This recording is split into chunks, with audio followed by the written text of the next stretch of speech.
Hello everyone, welcome है आपका social mentor channel पे। जैसे कि हम लोग अपना क्लास 9th का साइंस का matter around us pure chapter पढ़ रहे हैं और उसी को हम लोग कंटिन्यू कर रहे हैं। तो थोड़ा सा ये लंबा हम लोग का जा रहा है, पर इसमें मैं टॉपिक्स को अलग अलग करके पढ़ा रही हूँ। एक टॉपिक को मैं पूरा वीडियो ले रही हूँ उसके लिए, तो इस वजह से आपको लग रहा होगा कि ये लंबा है, बाकी इतना लंबा है नहीं। चलिए, इन सब चीज़ों की बात तो होती रहेगी। तो हम लोगों ने काफ़ी वीडियोस कर लिए हैं, तो उनमें हम लोगों ने अभी तक जो हम लोगों ने जितना भी इम्पोर्टेंट था, मतलब चैप्टर का जो भी था वो सब कुछ पढ़ चुके हैं। अब हम लोग बहुत ही मतलब थोड़े वीडियोस आपके जो हैं वो रह गए हैं, जिसमें आपका ये चैप्टर जो है वो कंप्लीट हो जाएगा। चलिए ठीक है। तो अब मिक्सचर जो हम लोग पढ़ रहे थे, सेपरेशन ऑफ मिक्सचर्स, मतलब मिक्सचर को हम लोग कैसे सेपरेट करते हैं वो हम लोग इसमें देखेंगे। तो हम लोगों ने काफ़ी जो प्रोसेस थे वो देख चुके थे। अब जो पिछला वीडियो था वो हमारा था डिस्टिलेशन पे। अब हाँ, जो कोई यहाँ पे नया हो उसको मैं बता दूँ, यहाँ पे हम लोग फ्रैक्शनल डिस्टिलेशन पढ़ेंगे। मैं पिछले वीडियो में बता चुकी थी, क्योंकि डिस्टिलेशन हम लोगों ने वहाँ पे कंप्लीट कर लिया था। अगर आपको वो टॉपिक नहीं आता हो या फिर कुछ डाउट हो तो आप प्लीज़ जाके वो वीडियो देख सकते हैं। मैंने उसमें सब कुछ समझाया हुआ है, और अगर आपको पता है तो कोई बात नहीं, हम लोग यहाँ से स्टार्ट करेंगे। ठीक है, तो आप लोग वहाँ से भी जाके विज़िट कर सकते हैं मेरे वीडियोस को। चलिए, अब हम लोग देखते हैं अपना फ्रैक्शनल डिस्टिलेशन। ये भी एक प्रोसेस है आपका, किसका, मिक्सचर को सेपरेट करने का। और हाँ, नोट साथ में बनाते जाइएगा। जो जो मैं आपको लिखवाती जा रही हूँ उसके नोट ज़रूर बनाते रहिए, रिवीजन होता रहेगा और साथ में आपको नोट्स भी प्रॉपर पूरे होते रहेंगे। ठीक है, तो चलिए, अब आप लोग देख रहे होंगे मैंने इसकी डेफिनेशन लिखी हुई है। फ्रैक्शनल डिस्टिलेशन की हमने वो लिखी है डेफिनेशन। ठीक, तो fractional distillation is used to separate two और more miscible liquids for which the difference in boiling points is less than 25 K। अब इसमें क्या बोल रहे हैं, fractional distillation is used to separate. हमें भाई पता है कि ये प्रोसेस सेपरेट करने के लिए होती है मिक्सचर्स को। ठीक है, तो लेकिन यहाँ पर जब हम लोगों ने देखा कि क्या कह रहे हैं, is use to separate two और मोर मिसिबल लिक्विड्स, ये किसे सेपरेट करता है, दो या दो से ज़्यादा जो कि मिसिबल लिक्विड्स होते हैं, for which the difference in boiling point is less than 25 K। मतलब ये सेपरेट करने में काम आता है दो और दो से ज़्यादा मिसिबल लिक्विड्स में, जिनके बीच का जो डिफरेंस होता है बॉइलिंग पॉइंट का, उनके बॉइलिंग पॉइंट का जो डिफरेंस होगा वो 25 K से कम होगा। मतलब अगर मान लो दो मिसिबल लिक्विड्स हैं, उनका बॉइलिंग पॉइंट एक का मान लीजिए मेरे पास है 20 और एक का हमारे पास इसका आ गया 15, नहीं मान लेती हूँ,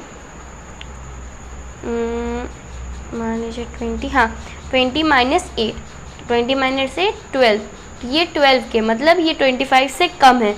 तो दो ऐसे मिसिबल लिक्विड्स जिनका डिफरेंस बॉइलिंग पॉइंट का, उनके बॉइलिंग पॉइंट का डिफरेंस 25 K से कम होगा, वो हमारे फ्रैक्शनल डिस्टिलेशन प्रोसेस में आते हैं। मतलब फ्रैक्शनल डिस्टिलेशन कहाँ पे आपकी यूज़ होगी, वो वहाँ पे यूज़ होगी जहाँ पे दो या दो से ज़्यादा मिसिबल लिक्विड्स होंगे और जो उनके मिसिबल लिक्विड्स का बॉइलिंग पॉइंट होगा, उनका डिफरेंस 25 K से कम होगा। अब हम लोगों ने डिस्टिलेशन पढ़ा था, ठीक है, आप लोगों ने डिस्टिलेशन पढ़ा हुआ है। तो डिस्टिलेशन में पिछले वीडियो में वो एक ऐसी प्रोसेस थी जिसमें हम लोग टू मिसिबल लिक्विड्स ले रहे थे, पहली बात। अब इसमें क्या डिफरेंस आ गया, पहला टू और मोर। अब फ्रैक्शनल और डिस्टिलेशन नॉर्मल में क्या डिफरेंस है, डिस्टिलेशन में टू यूज़ होता था, टू मिसिबल लिक्विड्स, यहाँ पे टू और मोर, मतलब दो या दो से ज़्यादा भी मिसिबल लिक्विड्स को हम लोग सेपरेट कर सकते हैं फ्रैक्शनल डिस्टिलेशन से।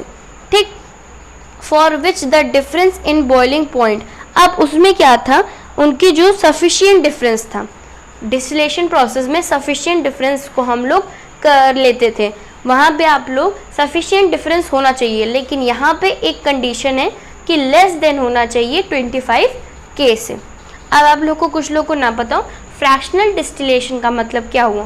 फ्रैक्शनल क्या है, डिस्टिलेशन पढ़ चुके हैं, बस हमें फ्रैक्शनल को आप क्या बोल सकते हैं, पार्ट्स में मैथ में आप लोगों ने पढ़ा हुआ है कि 3/5 4/5 पार्ट्स में।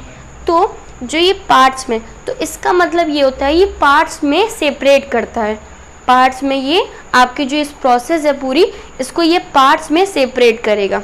ठीक है, मतलब इसका काम क्या होता है, सेपरेट करना मिसिबल लिक्विड्स को, ठीक है। उसकी कंडीशन भी दे दी, लेकिन पार्ट्स में, मतलब पहले फर्स्ट पार्ट फिर सेकंड पार्ट, जैसे नहीं वीडियोस में करती हूँ तो आपको पार्ट 1 देखते हो फिर आप पार्ट 2 देखते हो, ठीक उसी तरीके से, ठीक है।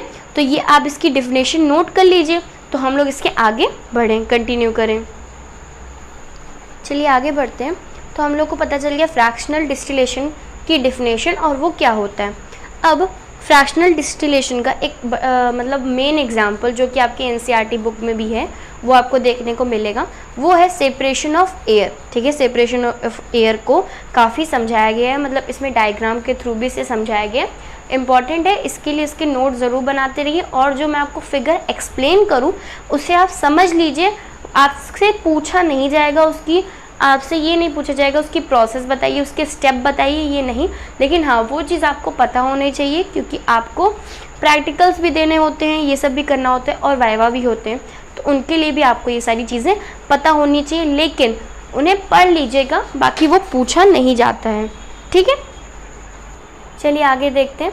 Air is a homogeneous mixture and can be separated into its component by fractional distillation. अब हम लोगों ने पढ़ा था फ्रैक्शनल डिस्टिलेशन पार्ट्स में सेपरेट करता है। Air is a homogeneous mixture, air आपकी होमोजीनियस मिक्सचर होती है, ये आपको पता है, and can be separated into its component, और उसे सेपरेट किया जा सकता है कंपोनेंट में। अब उसे सेपरेट किया जाएगा कंपोनेंट में बाय फ्रैक्शनल डिस्टिलेशन, क्योंकि ये हम लोगों ने कहा था फ्रैक्शनल डिस्टिलेशन का क्या एग्जाम्पल है, हमारा एयर है, तो हम लोग इसको सेपरेट करेंगे कंपोनेंट्स में by which process, fractional distillation. तो ये अब आपका जो ये मैंने डायग्राम बनाया, मतलब इसमें जो इसने फिगर में शो किया है वो है सेपरेशन ऑफ एयर। ये आपका एनसीईआरटी में भी है, मैंने इसे बस शॉर्ट फॉर्म में लिखा है ताकि मैं आपको समझा सकूं। अगर आपको इसमें कोई भी चीज़ ना समझ में आए, कोई वर्ड ना समझ में आए, बुक में से देख सकते हैं, बाकी अगर आप इसे जूम करके भी इसे नोट कर सकते हैं, मैं इसके भी डेफिनेशन और थ्योरी लिखवाऊंगी, ठीक। सेपरेशन ऑफ एयर, आप सबसे पहले देखेंगे एक कॉलम है हमारे पास एयर का, ठीक। अब एयर प्रोसेस में गई सेपरेट होने की, तो कंप्रेस होगी, कूल होगी। सबसे पहले उससे दबाया जाएगा, मतलब दब जाएगी वो, और वो कूल होगी बाय इंक्रीजिंग प्रेशर। ये तब कब होगा, जब प्रेशर आपका बढ़ेगा और टेम्परेचर आपका डिक्रीज होगा, तब वो कंप्रेस और कूल होगी, ठीक है। टेम्परेचर अगर हम लोग कम कर देंगे तो कूल हो जाएगी, प्रेशर बढ़ा देंगे तो वो कंप्रेस हो जाएगी, ठीक है। तो एयर को कंप्रेस किया जाएगा, कूल किया जाएगा, उसके बाद क्या, वो लिक्विड एयर बन जाएगी, फिर वो फ्रैक्शनल कॉलम में चली जाएगी, ठीक। फ्रैक्शनल कॉलम में जाने के बाद gases separated at different height, जो सबसे आपकी जो एयर में से जो गैस है वो सेपरेट होगी, ठीक। अब फ्रैक्शनल डिस्टिलेशन है तो पार्ट्स में तो होगा ही सेपरेशन, ठीक। तो सबसे पहले वो गैस में सेपरेट होगी, उसके बाद वो कंपोनेंट्स में सेपरेट होगी। अब ये चीज़ आपको फिगर से पता चलेगी, जो कि मैं अभी आपको एक्सप्लेन करूँगी, ठीक है। तो तब तक आप इसे ये पूरा नोट कर लीजिए, और इसमें कोई भी डाउट हो तो आप प्लीज़ मुझे कमेंट सेक्शन में बताइए, जिससे मैं आपको वो फिर से बता सकूँ, ठीक है। चलिए, जो हम लोगों ने अभी फिगर देखा उससे हम लोग को क्या पता चला, सेपरेशन ऑफ एयर क्या प्रोसेस पूरा क्या है, ये बहुत इंपॉर्टेंट है, प्लीज़ इसे ध्यान से समझिएगा, ठीक है। तो इसके बाद जो हम लोग फिगर देखेंगे, वो जो ये चीज़ हम लोग थ्योरी पढ़ रहे हैं उसको हम लोग फिगर से देखेंगे, वो चीज़ कैसे अप्लाई हो रही है, जो थ्योरी हम पढ़ रहे हैं वो कैसे अप्लाई उस पर होगी, ठीक है। तो देखिए, the air is compressed by increasing the pressure. सबसे पहले हम लोगों ने एयर का कॉलम देखा था। अब air is compressed by increasing the pressure, जो हम लोगों ने बात करी कि कंप्रेस्ड होगी by increasing the pressure, pressure increase करेंगे, एयर हमारी कंप्रेस्ड हो जाएगी, and then cooled by decreasing the temperature, और उसके बाद कूल हो जाएगी अगर हम लोग अपना टेम्परेचर डिक्रीज कर देंगे। उसके बाद जब ये सब हम कर देंगे तो हमें एक लिक्विड एयर मिल जाएगी। तो दूसरा कॉलम था हमारा, वो क्या था, लिक्विड एयर का, ठीक। Now the liquid air is warm up slowly, अब ये धीमे धीमे वार्म अप होगी लिक्विड एयर, ठीक है, इन अ फ्रैक्शनल डिस्टिलेशन। हमने कहा था ना फ्रैक्शनल डिस्टिलेशन कॉलम में जाएगी, तो वो मैंने शॉर्ट फॉर्म में लिखा था। यहाँ पे ये है, the liquid air is warm up slowly in a fractional distillation column where gases separated at different height upon their BP लिखा मैंने, यहाँ पे बॉइलिंग पॉइंट है, ठीक है। आपको शॉर्ट फॉर्म में लिखना तो लिख लीजिए समझने के लिए, बाकी ये बॉइलिंग पॉइंट है, ठीक है। तो जो आपकी लिक्विड एयर है वो वार्म अप होगी स्लोली, धीमे धीमे प्रोसेस होगी ये, और वो फ्रैक्शनल डिस्टिलेशन कॉलम में जाके गैस जो है डिफरेंट हाइट पे, जो उनके क्या होता है ये बॉइलिंग पॉइंट अलग अलग जगह पे अलग अलग होगा, अलग अलग हाइट पे होगा, तब वो जाके फ्रैक्शनल डिस्टिलेशन कॉलम में गैस जो होगी वो सेपरेट होगी। ठीक, मतलब अब लिक्विड एयर जो में स्लोली प्रोसेस होगी और जो फ्रैक्शनल डिस्टिलेशन में वो जाएगी और गैस सेपरेट होगी डिफरेंट हाइट पे। ठीक है, डिफरेंट हाइट पे मतलब उनके बॉइलिंग पॉइंट अलग अलग होगा, उस पर वो सेपरेट होती जाएगी। ठीक है, तो गैस सेपरेट हो जाएगी, और जब गैस सेपरेट हो जाएगी तो हमारे कंपोनेंट्स भी सेपरेट हो जाएंगे। तो इसी तरीके से सेपरेशन ऑफ एयर की प्रोसेस होती है। अब जो हम लोग समझेंगे वो होगा हमारा फिगर, मतलब जो हमारा एनसीईआरटी में भी दिया हुआ है। अब मैं उसको थोड़ा सा आपको समझा दूंगी कि कौन सी चीज़ क्या कह रही है, बाकी उससे आपको सिर्फ समझना है। मैं फिर बोल रही एग्ज़ाम पॉइंट ऑफ व्यू से नहीं है, लेकिन अगर आपको फिर भी पढ़ना हो तो आप पढ़िए, उसमें कोई भी प्रॉब्लम नहीं है, पढ़ने से कोई नुकसान नहीं हो जाएगा। ठीक है, तो मैंने आपको ये बता दिया, बाकी अगर कुछ भी इंपॉर्टेंट फिगर से रिलेटेड होगा तो मैं ज़रूर बता दूँगी। ठीक है, तो इतना नोट कर लीजिए, तो फिर हम लोग आगे बढ़ें। आपको है कि अभी फिगर दिख रहा होगा, ठीक है, तो इस फिगर में आप अगर आपको दिख रहा हो क्लियरली, तो मैंने यहाँ पे एक फिगर लगाया हुआ है, ये आपकी एनसीईआरटी बुक में भी है। ठीक है, तो इसके नीचे आपको दिख रहा होगा लिखा it is use to separate a gas from the air, मतलब जो आपकी गैस होती है उसको सेपरेट करना एयर से। अभी तक हम लोगों ने जितना थ्योरी में पढ़ा उससे हमें ये पता चला फ्रैक्शनल डिस्टिलेशन प्रोसेस में हम लोग पार्ट्स में सेपरेट करते हैं। ठीक है, पार्ट्स में सेपरेट करते हैं, तो सबसे पहले वो एयर कहाँ जाती है, आपकी लिक्विड एयर बनती है। ठीक है, लिक्विड एयर बनती है, उसके बाद वो फ्रैक्शनल कॉलम में जाके गैस को सेपरेट करती है, देन वो कंपोनेंट्स में सेपरेट होती है। इस तरीके से उसकी प्रोसेस होती है। तो उसके लिए सबसे पहले इसे लिक्विड एयर बनना होगा। तो ये किस चीज़ की प्रोसेस हो रही है, it is use to separate a gas from the air. हम लोग एयर को गैस को सेपरेट कर रहे हैं, किससे, एयर से। ठीक है, तो सबसे पहले हम लोग लिक्विड एयर अपना सेपरेट करेंगे। ठीक है, एयर से हम लोग लिक्विड एयर को बनाएंगे। ठीक है, तो इसमें हम लोग को ये फिगर दिख रहा होगा, ये ऐसा ही सेम फिगर आपका डिस्टिलेशन वाले प्रोसेस में, डिस्टिलेशन प्रोसेस में आपका सेम ऐसा ही था, पर इसमें थोड़ा सा डिफरेंस है, वो मैं आपको बता चुकी हूँ कि इसमें हम लोग सेपरेट कर रहे हैं गैस को। ठीक है, तो उसके लिए सबसे पहले हम लोग को लिक्विड एयर करनी होगी। तो ये देखिए, सबसे पहले आपको फ्रैक्शनल कॉलम दिख रहा होगा।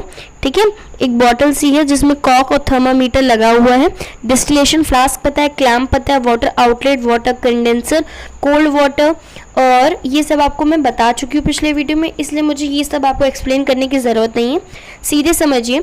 ये आपका जो क्लैम्प है उससे आपका जो ये डिस्टिलेशन फ्लास्क है उसमें आपका मिक्सचर है, मिक्सचर के ऊपर आपकी कॉर्क लगी हुई, वो कॉर्क लगी है, उसके ऊपर एक आपका वो फ्रैक्शनल कॉलम है। ठीक है, अब इस फ्रैक्शनल कॉलम में इसके नीचे ऊपर आपका थर्मामीटर भी लगा हुआ है। ठीक है, तो यहाँ से आपका वाटर आउटलेट से, वाटर कंडेंसर से आपका जो प्योर लिक्विड कंपोनेंट है वो बनेगा। ठीक है, तो ये आपका फिगर है, इसमें ज़्यादा कुछ समझने का आपको नहीं था, बस इतना था कि आप लोगों को ये समझ में आ जाए कि सेपरेट कर रहे हैं तो हम लोग सबसे पहले एयर से फ्रैक्शनल कॉलम में जाके आपका प्योर लिक्विड बन रहा है। ठीक है, तो आई होप आपको ये चीज़ समझ में आ गई हो, तो इसे देखिए। तो चलिए, ये आपकी दूसरा फिगर मैंने आपको लगाया है, अब आपको ये शायद दिख रहा हो। तो इस दूसरे फिगर में ये क्या लिखा है, separation of component of air. जब आपकी लिक्विड एयर निकल आएगी उसके बाद आपकी गैस सेपरेट होती, गैस सेपरेट के बाद आपके कंपोनेंट्स सेपरेट होते हैं। तो अभी हम लोगों ने पूरी जो थ्योरी पढ़ी उसको हम लोग एक फिगर के तरीके से देखेंगे। अब सबसे पहले आपका यहाँ पे फिल्टर लगा है जहाँ से एयर आपकी इन हो रही है। अब एयर अंडर प्रेशर, अब यहाँ पे देखिए एयर आपकी अंडर प्रेशर होगी, क्योंकि प्रेशर इंक्रीज होगा तो आपकी जो एयर है वो कंप्रेस होगी। ये देखिए आपके फिगर में साफ दिख रहा होगा। तो इसके आगे हॉट एयर आपकी गई, ऑरेंज कलर में जो है वो आपकी हॉट एयर है। उसके बाद वो आगे जाके वाटर आउट होगा, हॉट वाटर जो है वो वाटर आउट भी होगा, और जो नीचे है वो फ्रीजिंग है, मतलब कोल्ड वाटर इनकी, जहाँ से कोल्ड वाटर इन होगा और हॉट वाटर आउट होगा। मतलब ऑरेंज में पार्ट में जो है वो हॉट वाटर है वो वहाँ से बाहर होगा, और जो फ्रीजिंग कोल्ड वाटर है वो इन होगा। अब इसके आगे देखेंगे जो आपकी कोल्ड कंप्रेस्ड गैस है, अब टेम्परेचर डिक्रीज हुआ तो इस वजह से जो ऑरेंज आपका एयर थी, हॉट एयर, वो आपकी कोल्ड एयर में हो गई। तो वो ब्लू कलर की हो गई। अब वो कोल्ड कंप्रेस्ड एयर, एरो आपका दिख रहा होगा, वो जाके नीचे सेपरेट होगा और जो कार्बन डाइऑक्साइड है वो ड्राई आइस बन के बाहर आ जाएगी। अब आपको पता है कि आपकी जो कार्बन डाइऑक्साइड होती है वो ड्राई आइस होती है, ठीक है, ये आप पढ़ चुके हैं। यहाँ पे नीचे सेपरेटर लगा हुआ है जिससे आपकी देखो गैस, कार्बन डाइऑक्साइड आपकी क्या थी, गैस थी, वो सेपरेट हो गई लिक्विड एयर बन के, ठीक। अब नीचे आपका एक्सपेंशन जेट लगा हुआ है, ठीक है, जिससे आपकी एयर जो है एक्सपेंड होके वो लिक्विड एयर बन चुकी है। अब नाइट्रोजन निकल जाएगा, आर्गन निकल जाएगा, गैस आपकी सेपरेट हो जाएगी एयर में से, ठीक है। फ्रैक्शनल डिस्टिलेशन कॉलम है ये, जिसमें आपको ये दिख रहा होगा मतलब कर्व लाइन बनी हुई है, ऊपर लिखा है फ्रैक्शनल डिस्टिलेशन कॉलम। फिर ये लिक्विड ऑक्सीजन, मतलब आपकी जो लिक्विड एयर है वो आपकी सेपरेट हो जाएगी। तो हम लोगों ने जो प्रोसेस पढ़ी थी कि लिक्विड एयर में आ जाती है फ्रैक्शनल कॉलम से और जो कंप्रेस हो जाती है, कूल हो जाती है, वो सारी चीज़ें आपको इस फिगर में दिख गई होंगी। ओके, तो बस आपने जो हम लोगों ने थ्योरी पढ़ी थी, प्रोसेस पढ़ी थी, उसको पूरा इस फिगर में दिखा दिया गया। आई होप आपको समझ में आया, ऐसा कोई टफ था नहीं। एक बार फिर रिवाइज कर लेते हैं हम लोगों ने जो गैस थी उसको कंप्रेस किया, ठीक है, कोल्ड किया, उसके बाद सेपरेट किया लिक्विड एयर से, बाय फ्रैक्शनल कॉलम में वो गई, फिर वो लिक्विड एयर बन गई, ठीक है। जैसे आपकी प्रोसेस हुई, पहले गैस सेपरेट हुई, फिर कंपोनेंट्स सेपरेट हो गए। तो चलिए इस फिगर में इतना ही था जो हम लोगों ने सेपरेशन पढ़ा। अब जो आप लोग अगला आपका टॉपिक क्रिस्टलाइजेशन है उसे हम लोग समझे। चलिए हम लोगों ने अभी अपना ये जो पूरा फ्रैक्शनल डिस्टिलेशन प्रोसेस थी वो कंप्लीट कर ली, ठीक है। तो डिस्टिलेशन हो गया, हमारा फ्रैक्शनल डिस्टिलेशन हो गया। तो अब हमारा जो है अगला टॉपिक है वो है क्रिस्टलाइजेशन, ठीक है, क्रिस्टलाइजेशन, उसे हम लोग कंप्लीट करेंगे, ठीक है। क्रिस्टलाइजेशन अगले हमारे वीडियो में कंप्लीट होगा, ठीक है। तो इस वीडियो में हम लोगों ने फ्रैक्शनल डिस्टिलेशन को कंप्लीट किया। अगर इसमें कोई भी डाउट हो तो प्लीज़ आप मुझे कमेंट सेक्शन में पूछ सकते हैं, कोई भी चीज़ ना समझ में आई हो। अगर आपको कोई और चीज़ मतलब नोट्स में कोई दिक्कत हो वो भी आप मुझे बता सकते हैं किसी क्वेश्चन में, ठीक है। तो चलिए आज का वीडियो यहीं तक था। अगर आपको वीडियो अच्छी लगी हो, समझ में आई हो, तो प्लीज़ उसे लाइक करिएगा, शेयर करिएगा और सब्सक्राइब करिएगा। और मिलते हैं नेक्स्ट वीडियो में, तब तक पढ़ते रहिए, नोट्स बना के रखिएगा। चलिए मिलते हैं नेक्स्ट वीडियो में, तब तक के लिए बाय बाय।